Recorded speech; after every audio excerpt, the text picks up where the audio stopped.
So hi everybody. Let us begin.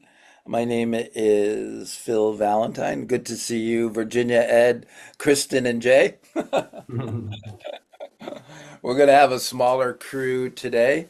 Online here in Warwick, Rhode Island, actually Connecticut Point. Have a little cottage on the water, and beautiful warm day. Finally, it seems like we might be getting some summertime. I've been in recovery since December 28, 1987. So this is working on year 39.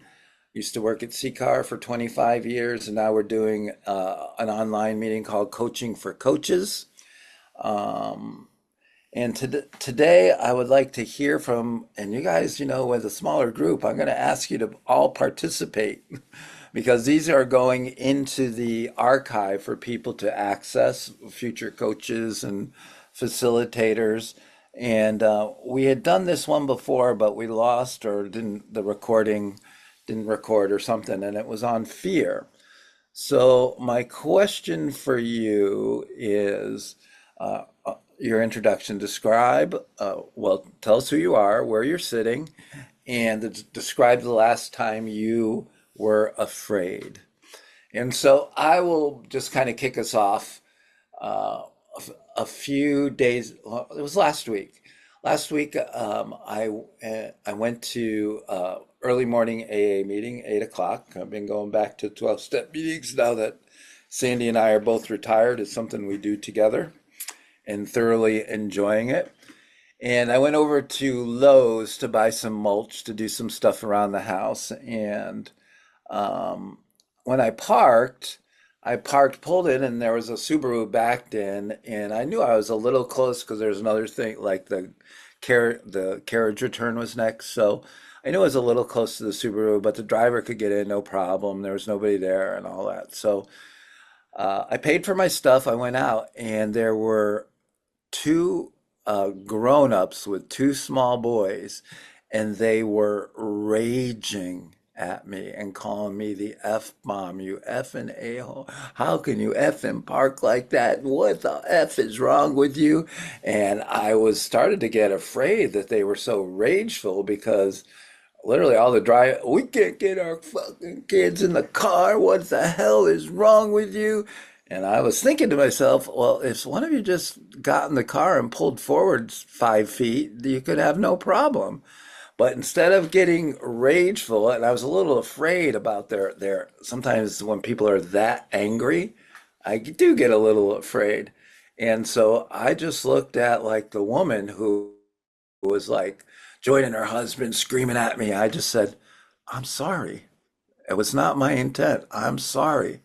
And I meant it heartfelt, which was a totally different reaction from fight or flight. But in my two ones, it was, I'm sorry.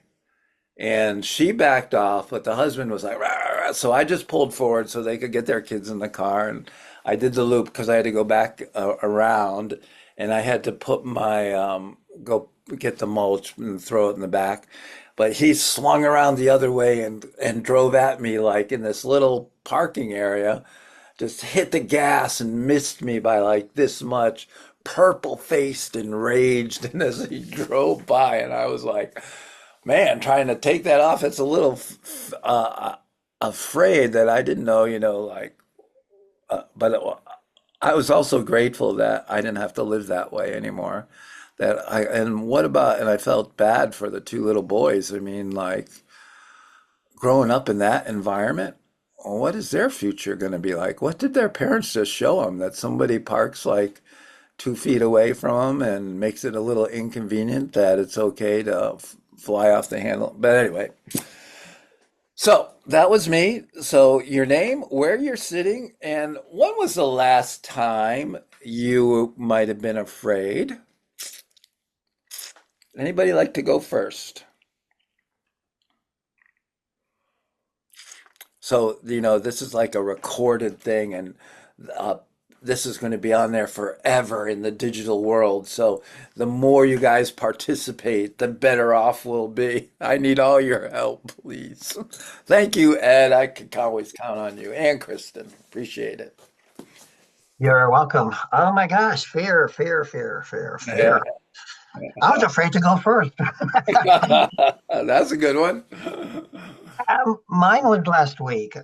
We talked earlier before the meeting, how's life, and I was talking a couple of things.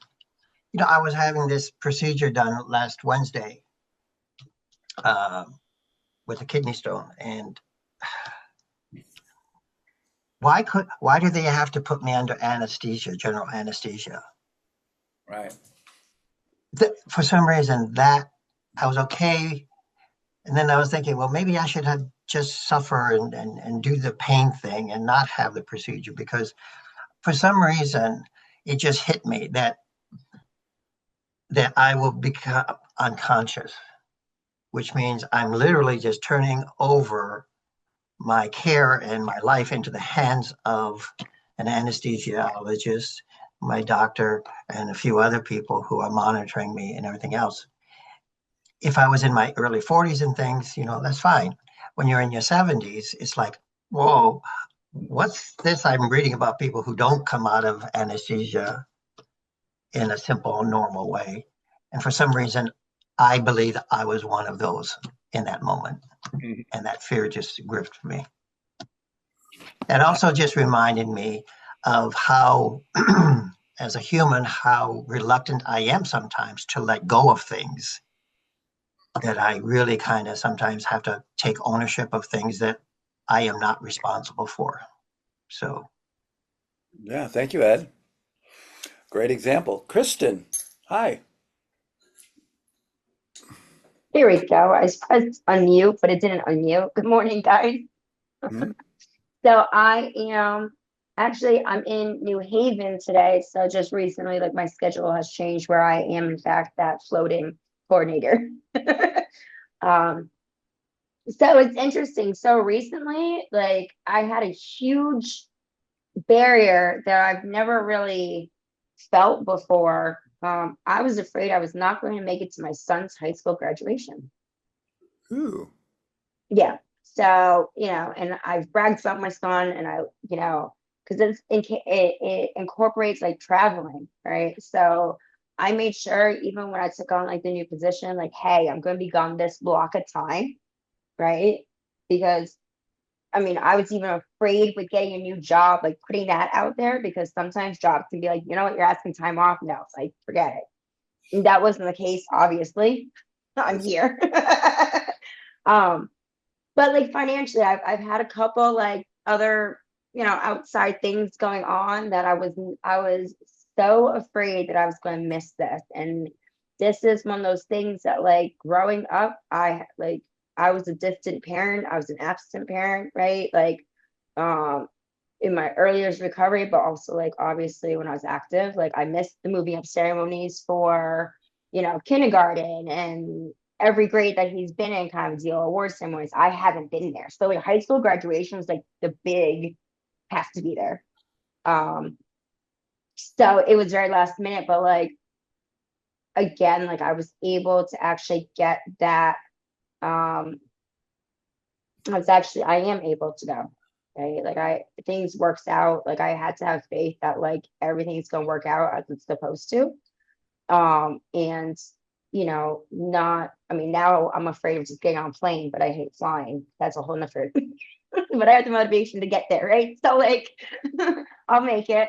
I know I'll make it there in one piece. But yeah, that was a big thing. And I also had to remember that like I learned a long time ago, someone had told me, um, like fear is a mile long, like paper thing, and we just have to walk through it. And I never wanted to walk through it before, right? Like I just always tried walking around it or trying to avoid it.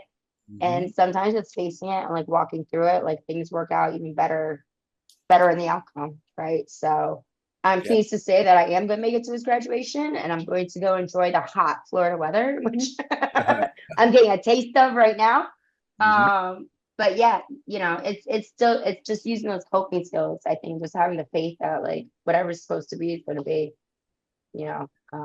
So yeah, that was mine, very recent.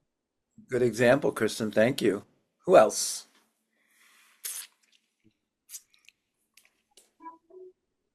Virginia, thank you. Good morning, everybody. I'm Virginia, and I'm coming to you live from Waterbury, Connecticut at the Waterbury Recovery Community Center. And that's a great question, Phil. And one of the things that I've been fearful of is that my son is in Jordan right now.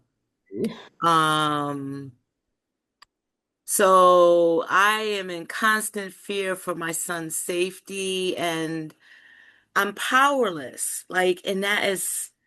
I feel I'm just powerless over being able to protect him in this time.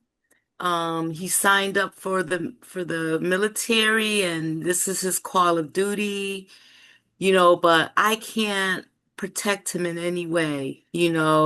And I'm so afraid that and hopeful that things don't escalate over in Jordan.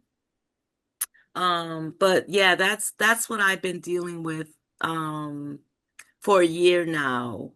Wow. And he's supposed to come home in August. And I stay prayerful. Like I rely on my faith to get through this fear. You know, m- part of my characteristic is that when I'm afraid, I like to run, and they say face everything and recover. Right. So I've been, just being really present and in the moment, and staying in contact with him, and staying prayed up, basically, is my way of dealing with the fear. Thank you, Virginia. What a powerful story. Thank you. Example. Anybody else? Name where you're sitting and describe the last time you were afraid. My name's James. I'm sitting at the Bridgeport Recovery Center for Hi, James. CCAR. And the last time I really remember being afraid was probably like a few months ago. My daughter was born and she came like a month and a week early. And so I had like a lot of fear that something was going to be wrong. Like, was she going to have like a disability, or because she had to go to the NICU? So, like, there was just like this like sense of panic, like because I had no control over the situation at all.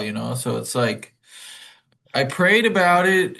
And even in my prayer, though, it's like for me, when I'm like really nervous about something, it's hard for me to even focus on anything outside of that fear, right? So, like, prayer helped, but it wasn't like giving me that relief that I usually get from it. So, like, the only thing that really helped the situation was like time, like, as I started to see that she was all right, and like she came out of the NICU, I slowly like started to feel less fear. But like even now, I'm always worried about everything with my baby. So it's like, but it's not like that fear where it's just like I have so much anxiety, I just want to go chain smoke cigarettes. Wow, thank you. I understand that. Okay. Someone else. Hey, Phil, I'm Jay. Good morning Hey, to Jay. folks. Good to see you again. Michael, thanks for the program. I'm coming to you from the Berkshires in Massachusetts, right off the AT. And Phil, we're busy. Yeah. The hikers are out there. Yeah. Good to see, and I know that's a fond spot for you. Oh, it Uh, is for yeah, sure. and boy, I'm glad I don't have to live like those people in that car the other day. All Um, right. yeah, and I celebrated 44 years on Monday, and Congratulations, James. That's amazing.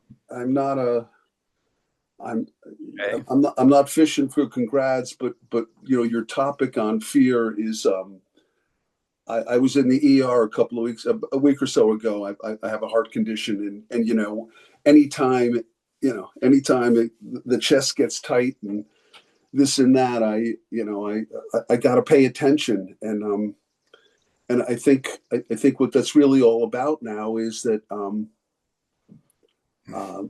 I know I don't get to call the end game here, but boy, I'm not interested in going yet. You Right. know, there's just far too much to live for, and a long time ago there wasn't much to live for, Hmm. and because of these rooms and folks like you and everybody on the screen, I got a whole lot to live for.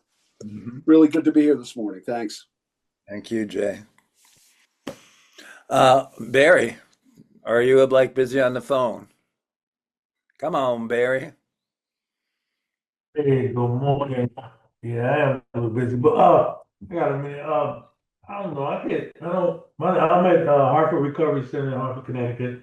Um, my stints with fear are not as bad as they used to be. I get like it's a lot of little stuff during the day. I get a little fearful. Um, I got a better way of processing fear. I don't be stuck in it like I used to. Like Hmm. I used to would not move. I would be paralyzed by my fear. Now, I process it pretty quick, man. You know, it's always instances.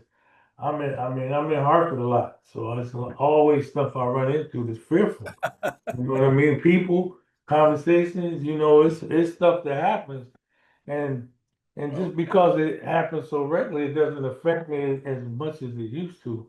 But I'm trying to think of one specific instance. I mean, sometimes in traffic, man, these guys on the highway, they be coming racing and stuff, and like on 84, man, a dude came up behind me, cut in front of me, like, and I don't know if thought he was playing a video game or what, man. That's just how close he was, and that creates fear, for the moment, you know what I mean. And I think those are the type fears that I have now more than others. Yeah. Thank you, Michael. I couldn't think of any like specific time, like the last time, but like that I felt fear. Hmm. Um, but I got a funny story though of fear because I am terrified of bats. I'm a big Batman fan, but I become a little girl when bats are around. Just put it that way. Like I'm just freaked out. You ever seen Ace Ventura, Pet Detective? That's how I get. Just like that. And one day I get woken up. My wife goes, "There's something in the room," and I'm like, "What?" When I opened up, the fan is like going up, and then I see something like spinning around, and I'm like, "What is that?" And when I realized what it was, I left my wife behind. I jumped out of the bed. I ran out of the room. And then she followed after that. She was like, "You left me back there." I said, "I'm so sorry, but I have something with bats that I just fear them." And it was the funniest thing because luckily my father-in-law was staying that night and he was in the living room. He was like, "What the hell's going on?" And he came out with a tennis racket and hit the bat. And it was like I looked at him like, "Thank you," but I swear the fear that I had, it was so bad that I left my wife for dead. I don't think Oh the man. bat's gonna kill you. Oh, she always laughs at that though. She was like, "I understand the fear that you have." Have you always been afraid of bats? Yeah. So I had this thing when I was a little kid. A bat went in our room, and my grandmother was staying. She just came from Puerto Rico, and she was staying in my room and my brother's room. We shared a room, and there was like a cot right next door. And my grandmother was like telling us, she was screaming at us, "It's gonna get caught in your hair." That's all she kept screaming, and it was like, it is. So we was covering ourselves, and she was trying to cover us. So I think from there, I grabbed the fear from bats, and I'm just spooked out. I'm like, I'm just creeped out by them. So I get like Ace Ventura when I see them. Like you guys see me, and I'm like, ugh. Jeepers. Oh, that's quite the different fears we've all had Yeah, recently. yeah. That's Uh, the only. It's a funny little fear, but I get afraid. um, Here's my first question for you. You're all coaches in some aspect. What do you think people new in recovery are most afraid of and why?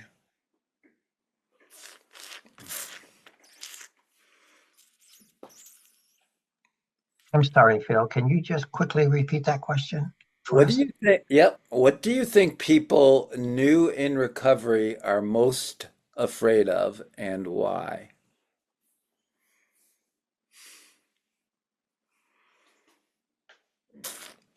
Barry. I think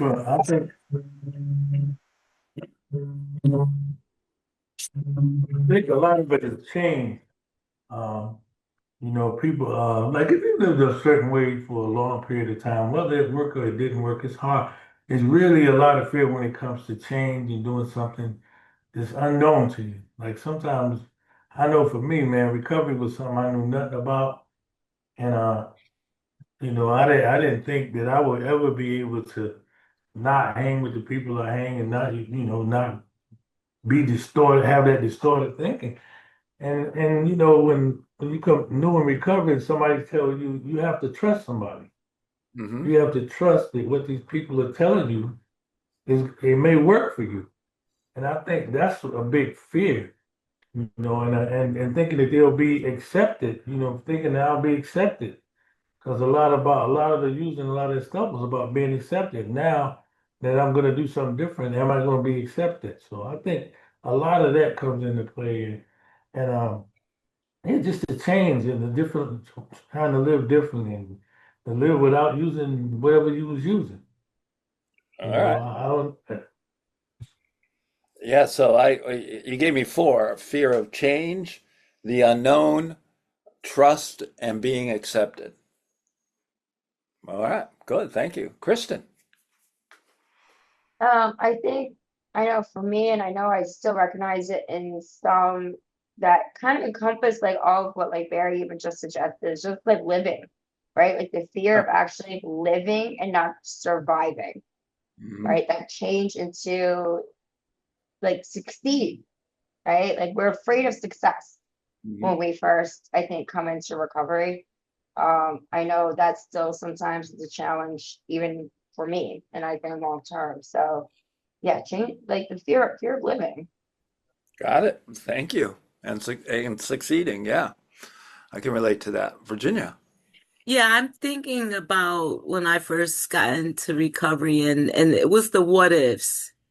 What if this happened? Can I will I be able to stay in recovery? Will I be able to stay clean? What if something happened to my son? What if something happened to my family member? Just what living life on life's terms, like the what ifs. Can I do this? Can I get through something happening in my life? Can I get through it clean? Thank you. That's good. Anybody else? Ed? I think a big part of it for me coming into my recovery a long time ago, and I sometimes witness in others, is the fear of failure. Ooh, okay. Wait. The more when I come into recovery and the more I learn about recovery, the less I think that this is really what I was looking for. I wasn't looking necessarily to stop drinking. I wanted to control and manage it. Mm-hmm. And if I can't control and manage it and I have to do all these changes, who am I going to become? And will I like this person that I am becoming because I'm giving up my old friends, my old places, my old habits and things? Who is going to be this new person and will I like him? Gotcha. Thank you. Anybody else? What do you think recoveries are most afraid of? New people new in recovery. Michael. So when I came to C-Car, I had 2 years of not using any type of substance, but I don't really look at it like I didn't know anything about recovery, right? So knowing learning all these new things, I was afraid of learning. I was really afraid of learning these new things, right? And then I love how Barry said the acceptance, right? Because I remember when I came to C-Car and I felt like even my mind was even messing with me, right? Even after like me in Virginia, for instance, I use this and I'll be transparent. I thought Virginia didn't like me. She didn't. Real. Well, Hey, she I don't did. know. No, she Listen, I don't did. know, but She that's did that like fear, you. right? That's the fear that I have, right? Because that's just your mind. That's just your mind playing with you because that's those doubts, right? They'll be like, oh, I think, I don't think this person, like, I don't think that. And that happens to individuals when they first come in. And that acceptance that's that acceptance piece, right? To be like, do they even like me over here, right? And I think it has got to do with a lot of has to do with trust, right? All of us need trust, right? And all of us need to feel accepted. But then in the beginning, when you don't feel that, that's when you start running away. You be like, I don't feel accepted here. I don't feel belonged here. So that's Hmm. when people go, right? And Yeah. that's just it's sad, but it's true. But thank you. I love you, Virginia. Yeah, but you do know she doesn't like you still to this day. Stop it, stop it. I love you, Michael. You're My afraid. name's James. Yeah. What I was most afraid of when I came in was like the NA book talks about like we used to live and live to use. Like I was afraid of facing life without like drugs, you know?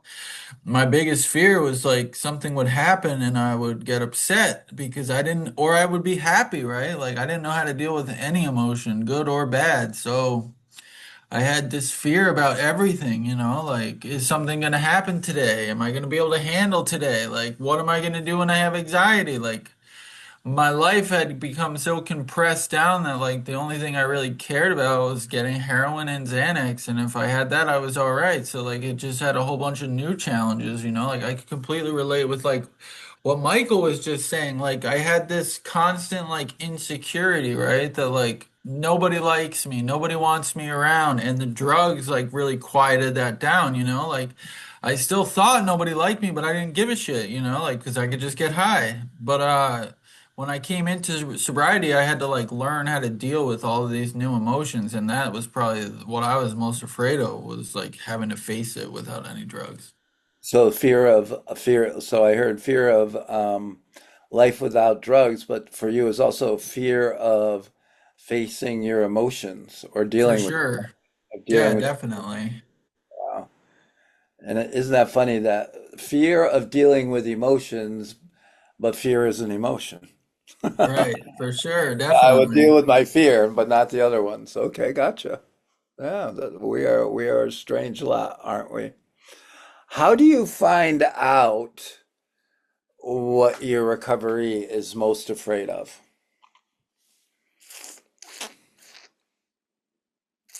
How do you find out? Or Ask do? them. Asking them? Yep. Virginia? Yeah, I was just gonna say, just ask that good question. What is it that you're most afraid of in recovery?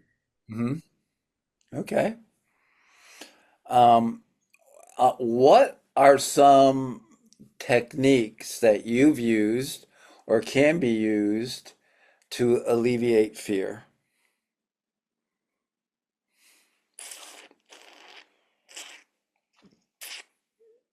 How do you alleviate fear? That can be in your role as a person in recovery. It can be in the role as a recovery coach. How have you done it yourself? What could you recommend to others? How do you alleviate fear? You hit it with a tennis racket. No, I'm just playing. Okay, go ahead, Oh, Ed.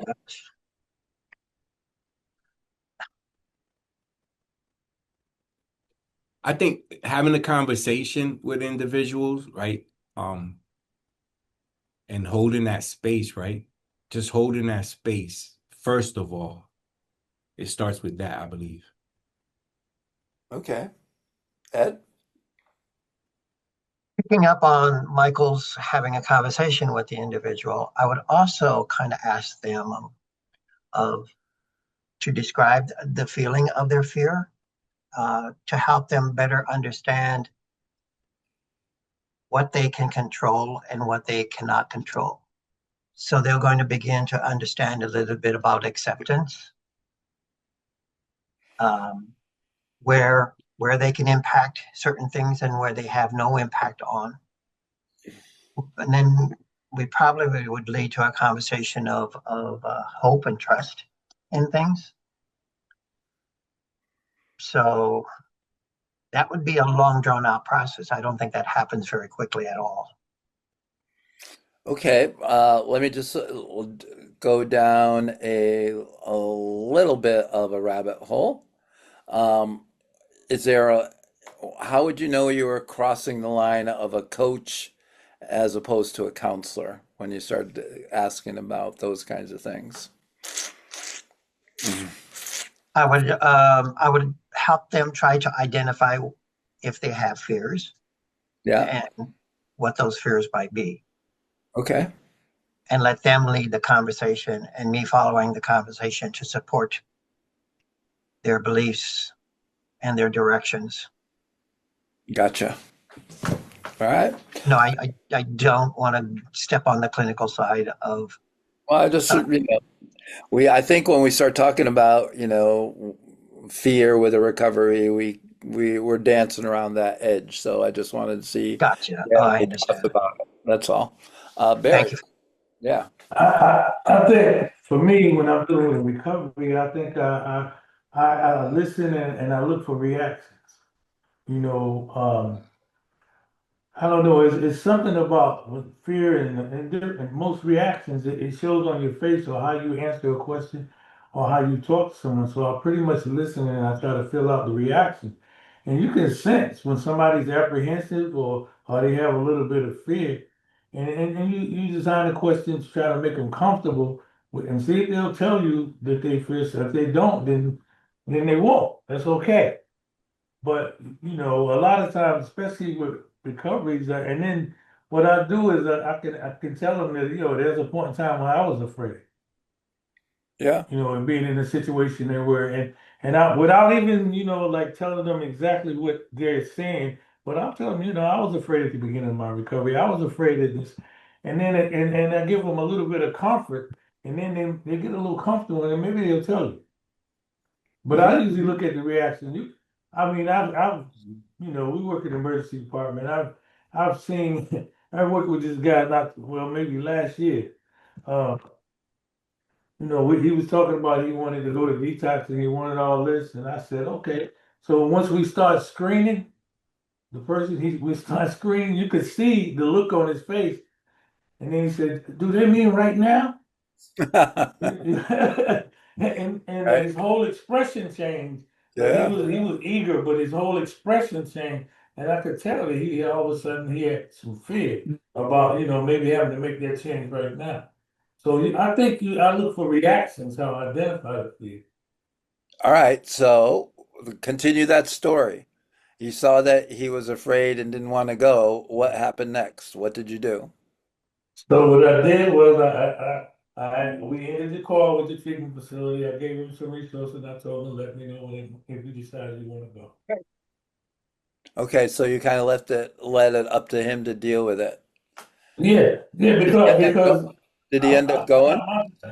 I, he called back the next morning and he had another. But I think he eventually, no, he decided he was going to use the marijuana maintenance program. Okay. And so he said he think that's what he's going to do. So that was All the end of that.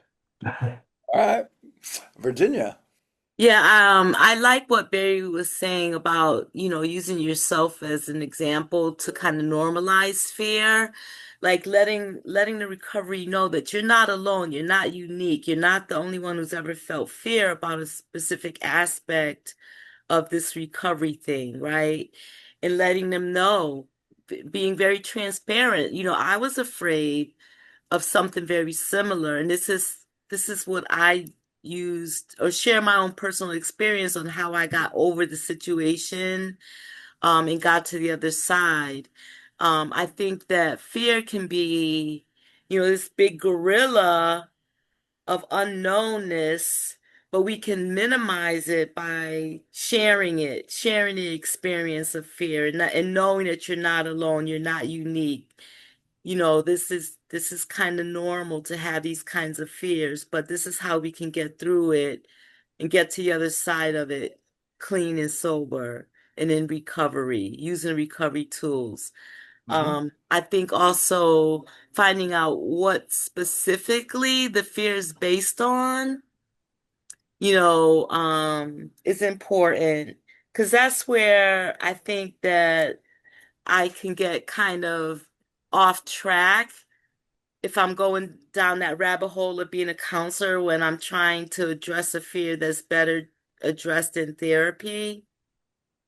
Um, so finding out like what is the root cause of the fear and is it something and letting the recovery know that, there are other people who have gone through these situations and have gotten to the other side of it. So giving them the hope that you don't have to stay in this perpetual state of fear, that other people have gone through it and survived it. Hmm. Wonderful. Thank you, Virginia. Hello, Danbury.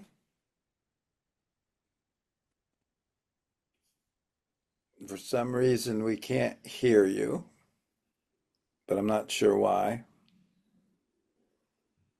You're unmuted, but we can't hear you.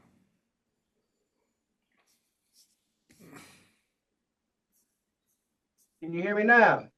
We can. Pretty good morning. To kind of piggyback off of what Virginia said, I think just validating the recovery's feelings, like they're allowed to feel that way, and it's perfectly okay to feel that way. And also, like reinstate, like giving them the confidence that like, hey, you can do hard things. You've walked through fear. Like hey, you're in this office or you're in this building right now. Like that must have been a fear that you had walked through in that moment. So just kind of like highlighting their small wins. Hmm. That's a good example. Thank you. Who was that spoke anyway? I was Brian. It is Brian. I saw you sitting there, but I couldn't see your lips moving. You're so far away. The camera's a little far away. That's what it is. Okay, cool. Thank you, Brian. Um, where do I want to go to next? I got a bunch of questions.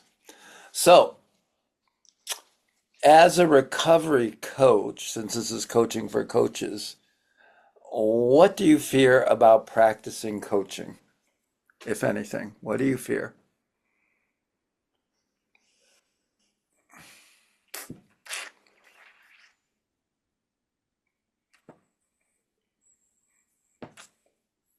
Come on, some of you guys must be pretty good at playing what ifs or have an experience about coaching. No doubts, no fears. You're good. Everybody's good. I think sometimes I fear that like maybe I'll say the wrong thing, right? And like if I say the wrong thing, like give this person like the wrong idea about recovery, right? Like I work with youth in the youth recovery coach program, and like when Yeah. I was a youth, like people would say things to me, and I remember thinking like, oh, that can't be true, right? Like, but they gave me this idea of like they would say like, oh, you're gonna be like this for the rest of your life, right? Or something like that, and it would be like, oh my God, like, well, if I'm fucked anyway, why even try, you know? So like, I don't want to put the wrong idea in like I just don't want to say the wrong thing, right? Like but sometimes if you focus so much on not saying the wrong thing then you're gonna fuck up anyway because you're like not paying attention, you know. But I Because you don't say the know, wrong thing. I think that would be a fear I have. Okay, valid. Who else? What else? Fears while recovery coaching. Fears as a recovery coach. Michael. I feared when I was working in the emergency departments, I feared somebody dying. Like, and I know, granted, people pass away, and unfortunately, right, and you're working with them, but like, I always feared about somebody dying. Like, let's say if I was to go visit somebody in the emergency department, and as I'm talking to them, they just like their heart fails or something like that. I always like that's one of the things I feared. And like, thank God it never happened. I did lose individuals throughout the process, right, of coaching them, and they passed away, whatever. And that's one of the things that I feared too. But then I came to the acceptance that this can happen. right? I feared that it would happen like in front of me, right? Like as I'm talking to the person and stuff. And that's what like one of the things that I feared because it came real close to that, right? Where somebody like OD'd right in front of me. They went into the bathroom, consumed something, came back out, and as we were talking, they just like passed out and turned blue. So I was like, that's one of the things that I feared as like coaching. But James, it's funny because one of the things that I feared too was that too of saying the wrong thing if I said the wrong thing. And one of the things that helped me out with that, brother, is discovering and managing my own stuff, right? Having that in my head, as long as I discover and manage my own stuff, that allowed me to take 2 steps back and respond instead of reacting, right?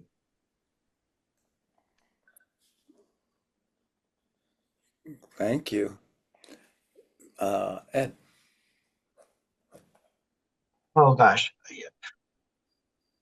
I think, and this is becoming more and more of a focus for me now than it did some years before. Um, I think my concern would be, or fear would be, am I maintaining and developing a healthy balance between my work as a recovery coach with others and the needs and my priorities for my own self-care? Oh, So, how can I give and be of any condition to be there for others if I can't first be there in supporting myself? is your recovery coach business taking off or practice taking off where that's become a concern? No, it's steady, but as my needs become more and more, Oh, I have to adjust. That balance is constantly teeter-tottering back and yeah. forth constantly. So, and I don't think for me that balance is always consistent.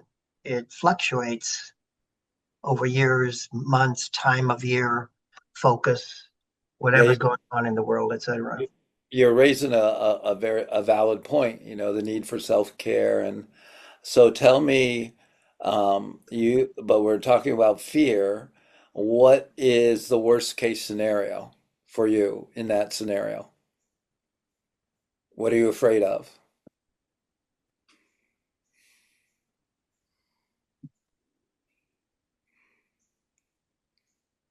That I will not be able to do as much in the recovery field that I would like to do. Oh, wow. That's good. That's good, Ed. hmm Um, but I can't encourage you. What you do is enough. What you Yes, do every day is enough. I mean, you are well enough to do what you need to do today. Because I can relate to that after being like so involved with CCAR for 25 years and being out of it for a year and a half. How I carry the message to other people who are still suffering is just different. And as we get older, it's different. It doesn't make it any less valid or any less right. effective, because I think God calls me to talk to the people I need to talk to. It's out of my hands, so I do what I can, but I hear what you're saying. Thank you for sharing that, Ed. That was powerful. Anybody else, as a recovery coach, what do you fear about practicing recovery coaching? Anything?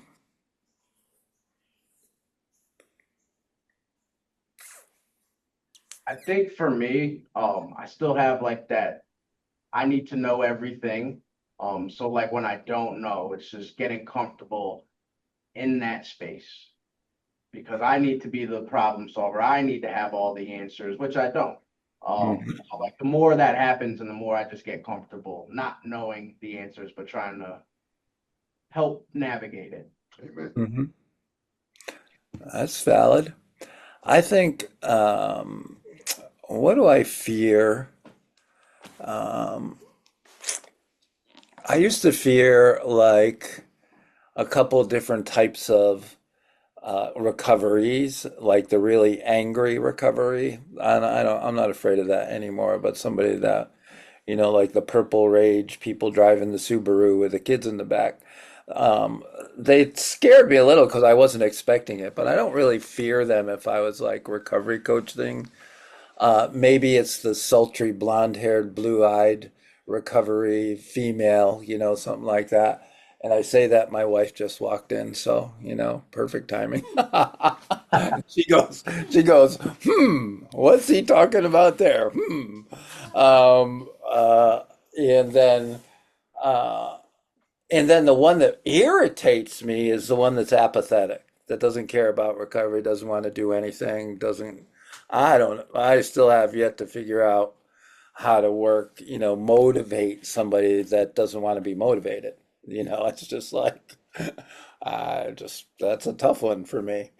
But one of the things you guys were talking about, I think James, you brought it up, and somebody else too. Um, you can't, and Brian maybe even, you cannot say the wrong thing if you're asking questions.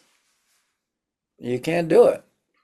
So, I mean, and you might say something, but frame it in the form of a question, and that way you can always explore it. So, um, again, I just reiterate that I have come to believe that uh, coaching boils down to the quest for the question.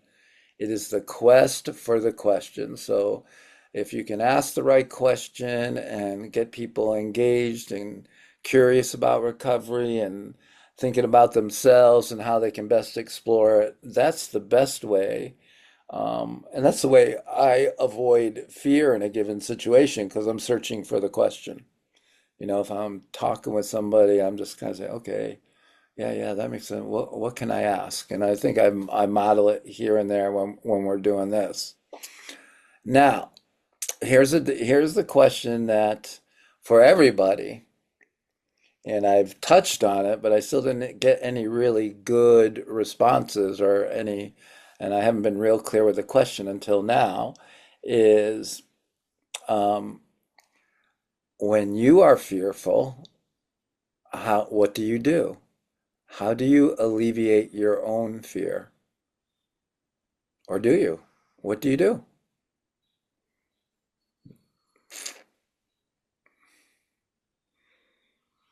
Kristen. I think the main thing that I've learned is like getting out of myself, right? So I actually like if there's something I'm afraid of or like fearful of, like I have people around me that I kind of talk to make sure that is it logistic or like is it real of what I'm fearing? Because sometimes I can't listen to my first suggestions. Like I can't listen to my own voice sometimes. Um, so I need that outside perspective to kind of validate what is going on. And even in that, right? Like I'm being trying to remain open-minded to the suggestions. So if I am afraid, maybe how to navigate it. Because usually it's something that I may not know how to navigate majority of the time. If it's small fears that I've encountered before, like I know my coping skills, right? And again, I talk, even if I'm not talking to someone else, I talk to myself out loud so that I can process what is going on, right? Like, why am I afraid of this? I almost ask myself the curious questions. Like, it's literally just having a conversation with myself sometimes, Hmm. right? If it's major, bigger things I've never faced before, then yeah, I have people that I reach out to and try to get a handle on it. Um, but it's just not staying stuck in my own head. So Bottom line. let me ask you something. Um, when you reach out for an outside perspective, what happens when they validate your fear? And are you going to people that will just say, "Yeah, you're right, validate your fear," No. or will hold you accountable? I specifically have people that I reach out to specifically who are going to be like, you're crazy, or like be transparent with me, right? Like they're not So, just gonna so yes tell me me. who that is.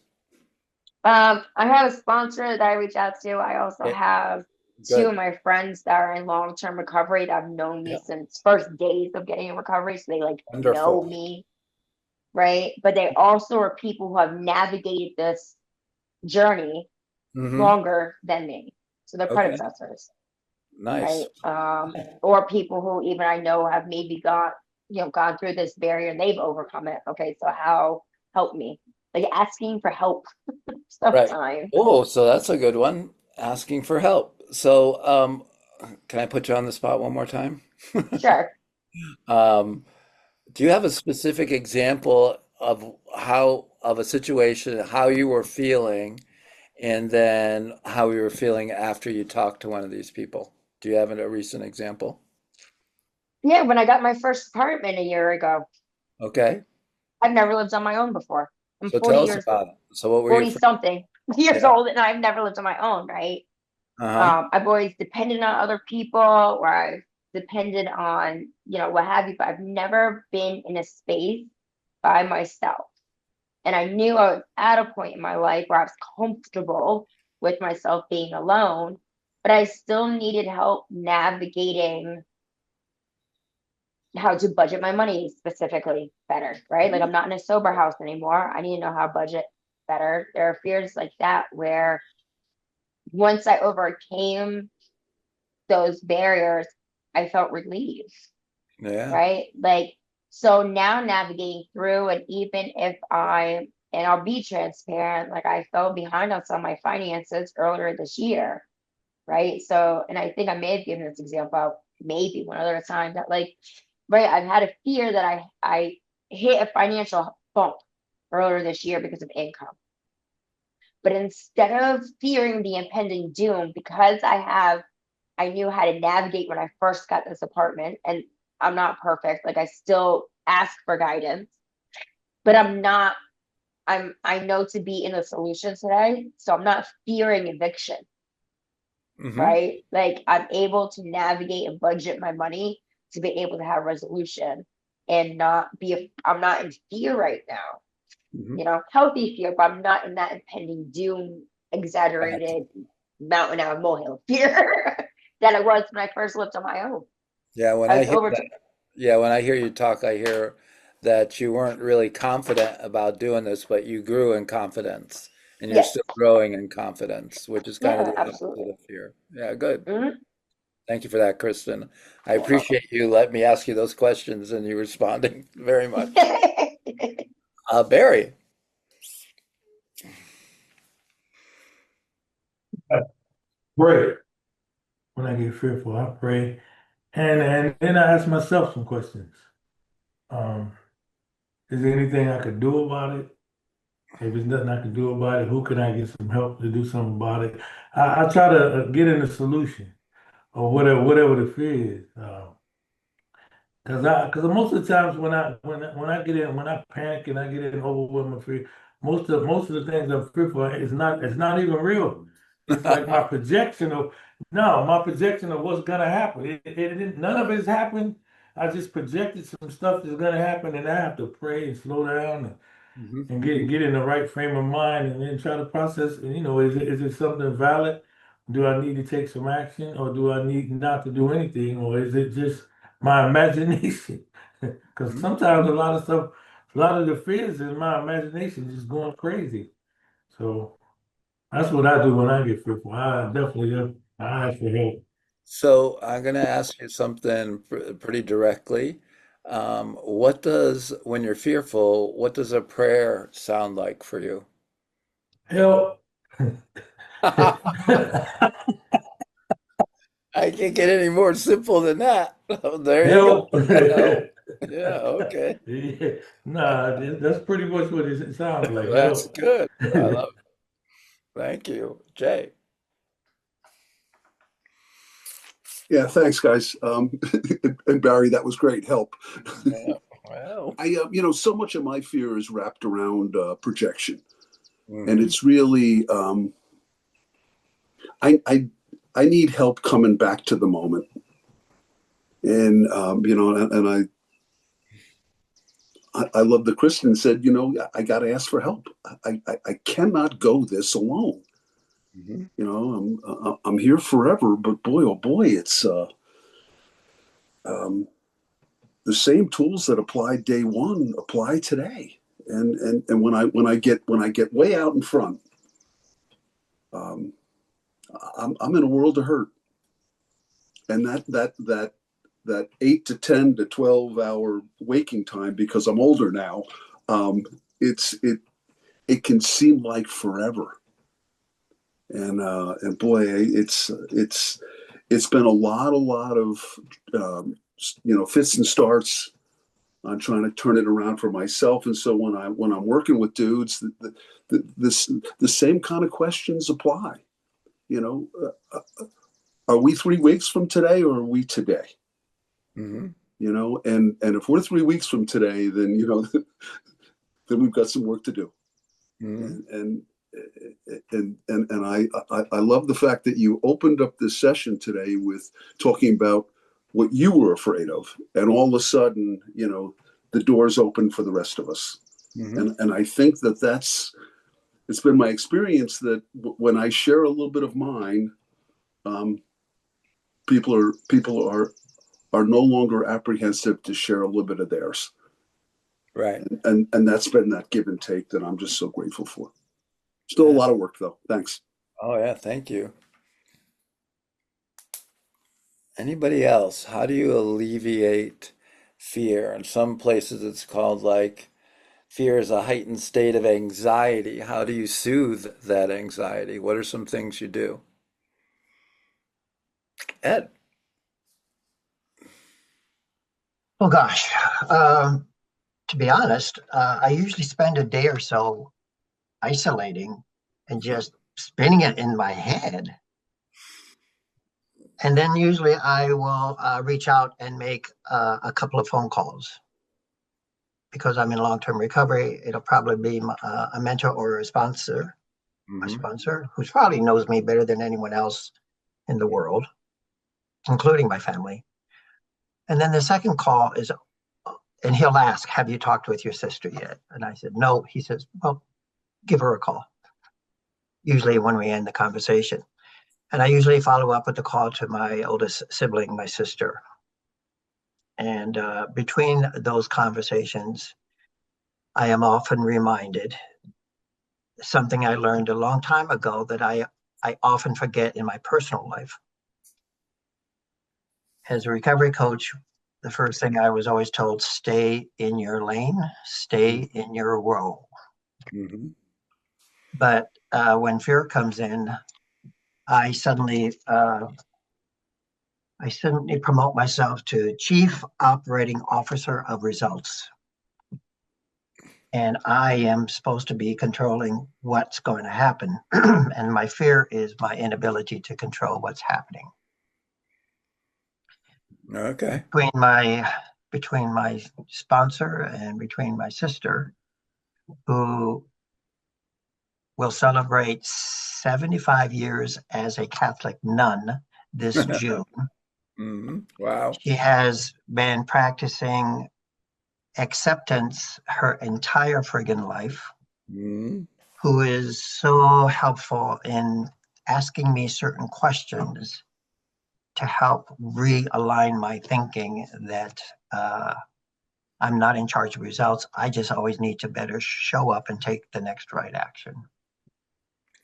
Yeah. So, what do you think it is like this sitting in isolation for yourself and spinning it in your head? What's that about? It's ugly. It's kind of like, oh gosh. And it all has to do with one, I should know better.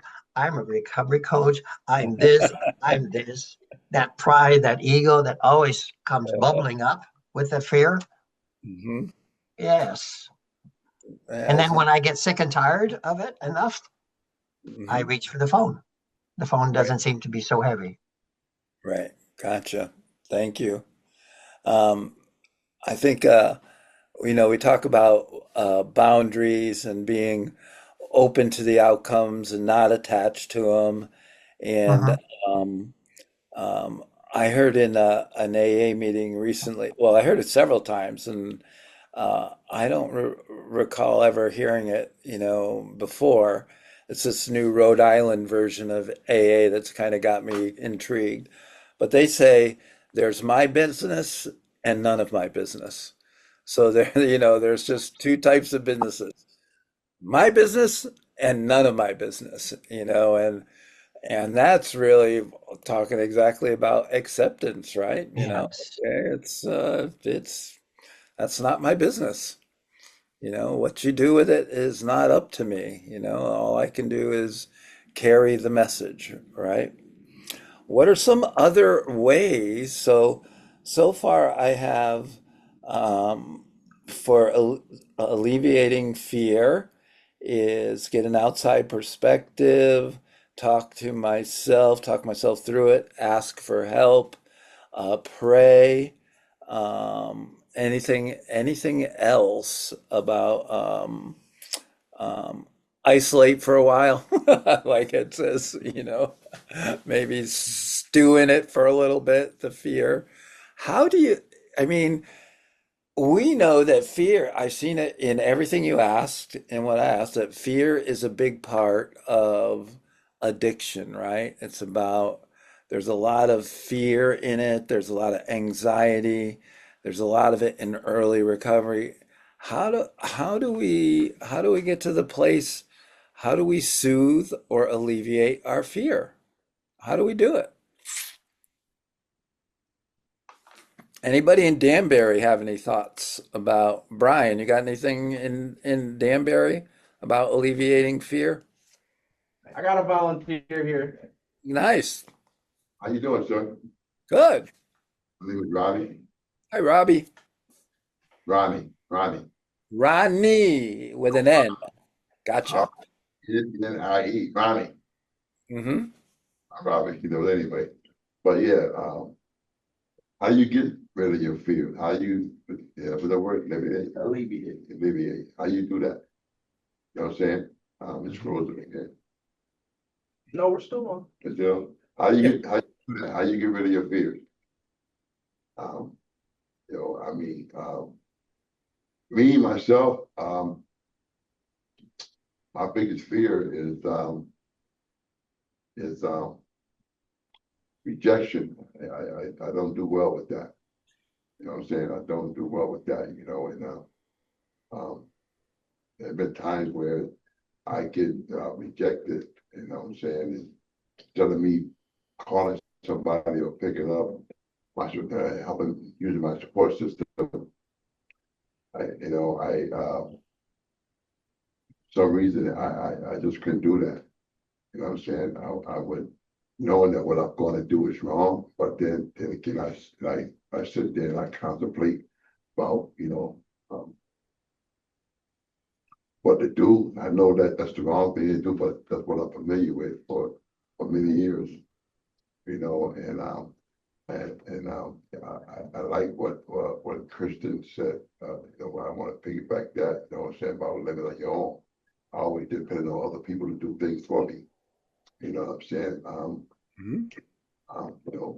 And another thing I fear is my education, you know what I'm saying, that people would laugh and make fun of me. So I suppressed that, for many years. I didn't want people to know, where I'm at. But people would laugh, make fun or whatever, giggle, whatever. I said I was scared to engage in things of just because of that. You Mm-hmm. know, you know, um, I living on my own. I got my first apartment by myself. You know what I'm saying? 2 bedroom. You know what I'm saying? Um, Mm-hmm. got my son, got my daughter. You know what I'm saying? I had custody of them and the divorce. You know what I'm saying? But they back with their mom, but they grown now, 20 and 17. But I still got my son. It was in my life for a long time. And I fear of losing them again. You know what I'm saying? But you know, but I could go on and on and on, but make it short. They're back in my life. You know what I'm saying? I just thought yeah, I didn't know what to do within my apartment. You know what I'm saying? I had to by myself. I figured I could do what I want. I could use when I want to. This and that. You know what I mean? Um, like right now, I have my sister handling my finance because I couldn't manage my own money. You know what I mean? Uh, and she wants me to manage my money, but I'm scared to take matters in my own hands. You know what I mean? So, but um, but now that I and Mitchell Long came from a program up there in Boston. You know what I'm saying? I always believe in my higher power, but and I was the one that was trying to serve God and hold the devil here at the same time. It doesn't work that way. You know what I'm saying? I mean, I cannot be two masters. You know what I'm Right. saying? Always Yeah.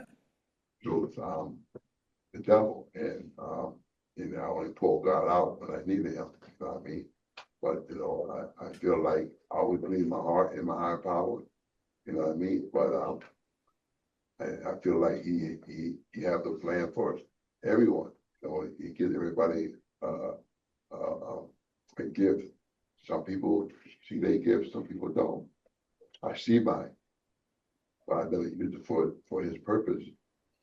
You know what I mean? So why I don't know, but this last time, God really came into my life. You know, my family did an intervention on me, surprised me. You know what I'm saying?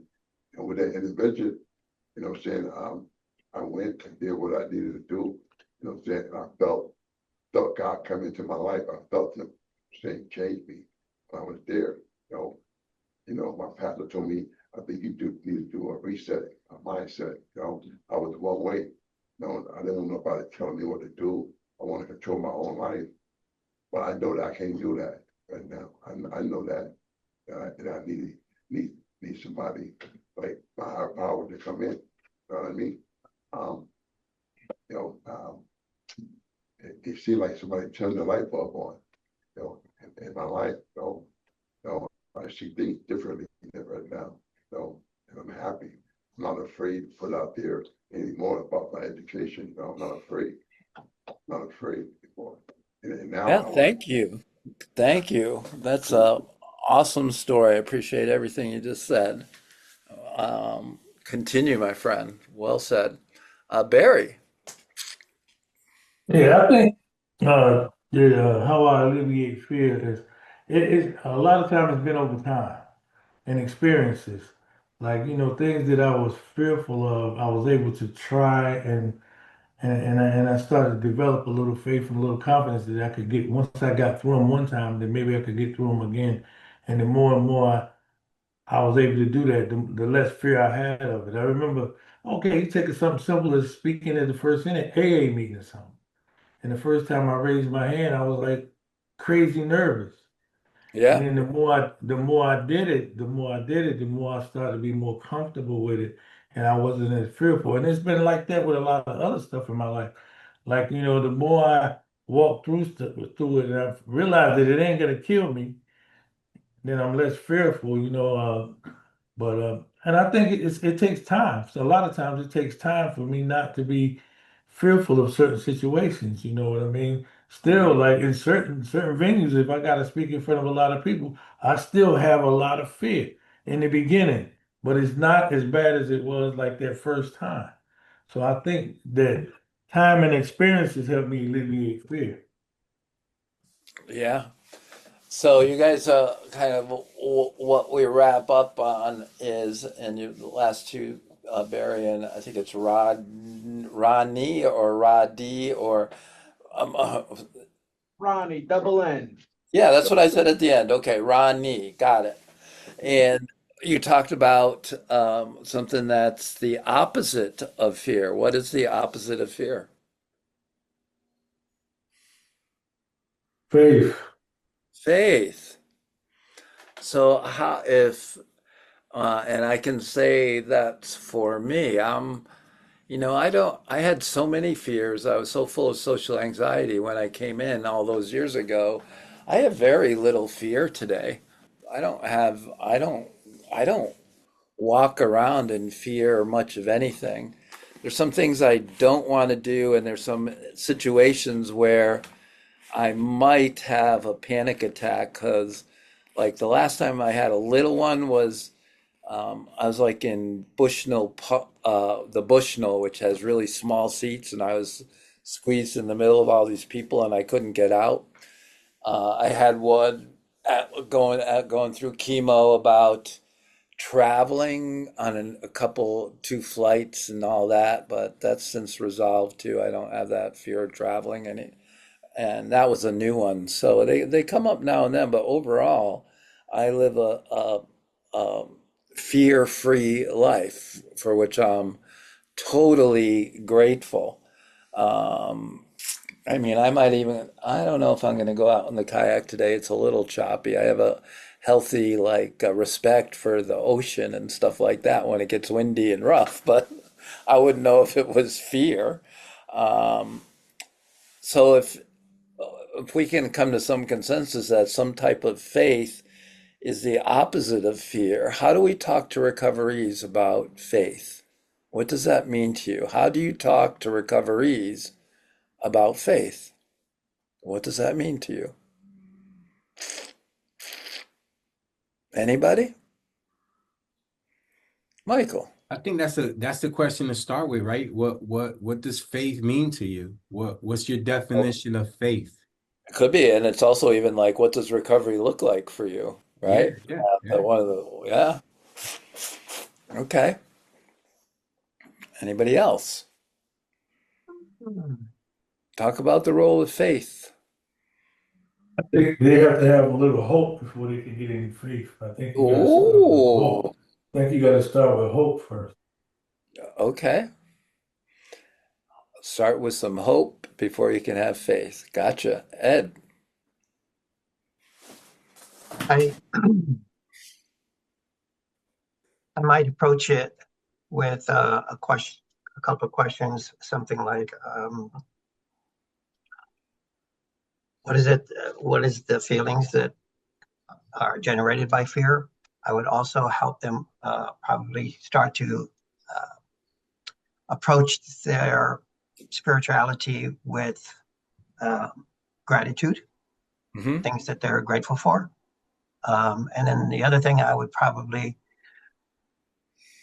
start asking questions on is their understanding of mindfulness and living in the moment and in the present. I mean, if anyone was fearful in their lives, I wish they would have been here in this session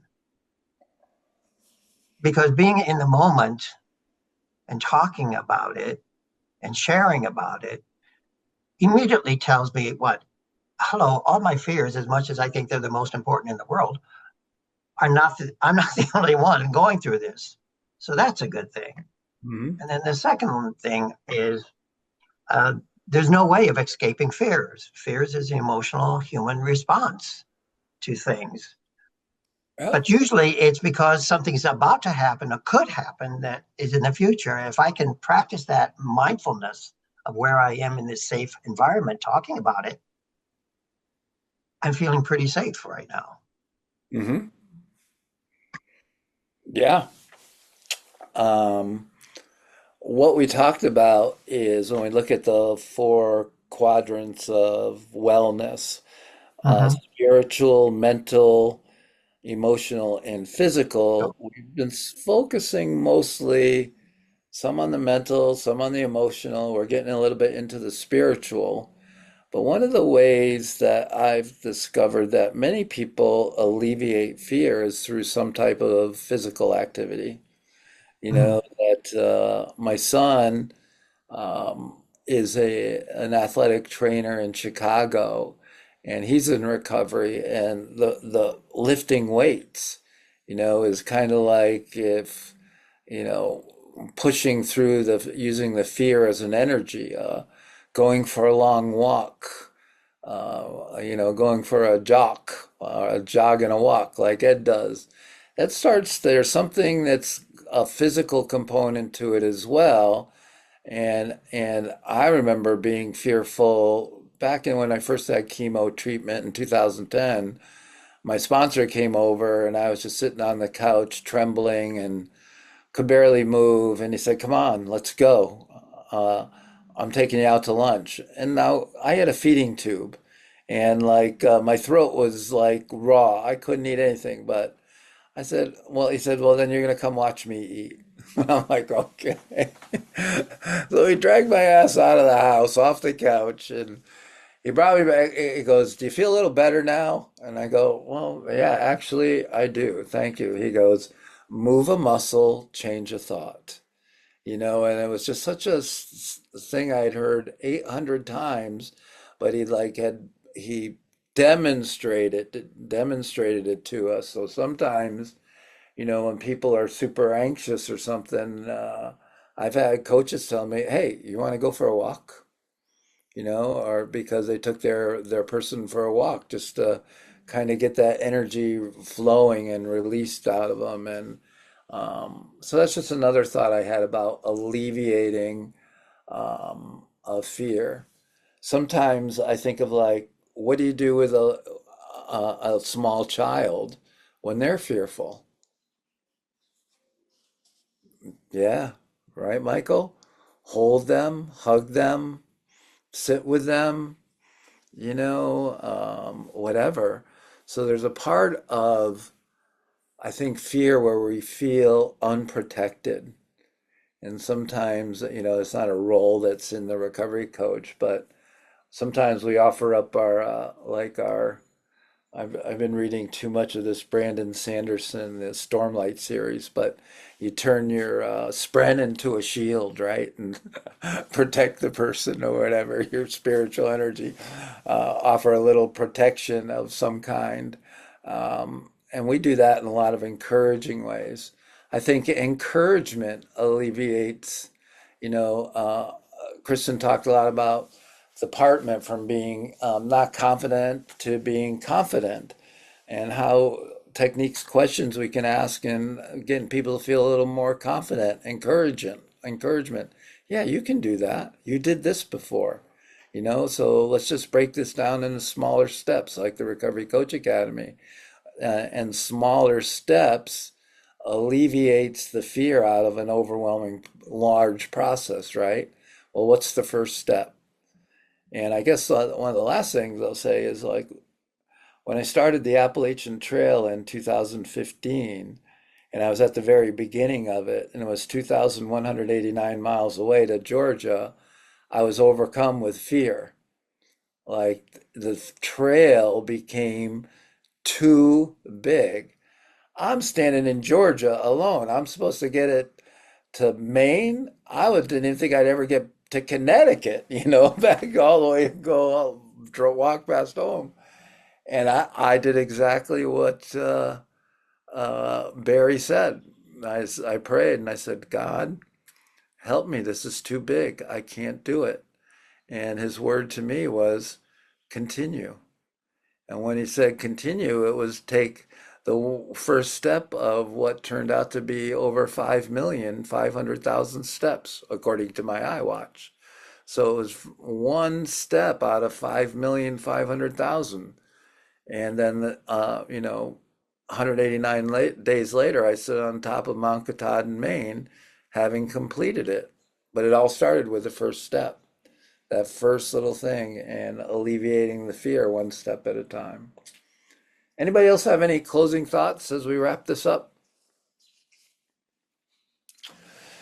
All right, thank you. And Well, I just I, say, wait, I yep, thank you, Phil, for continuing to do this because we yeah, were going to stop and not record it and just continue some other time. But I believe this is where it kind of starts, right? That self-awareness of you bringing these topics up and then we being aware of it. And then I guarantee you it's going to cross your path once we leave out of here, right? This week, next week, or sometime that we can relate to it and be like, wait. Now I can handle this a little better than if it was a surprise to me. So thank you. oh, you're welcome. Thank you.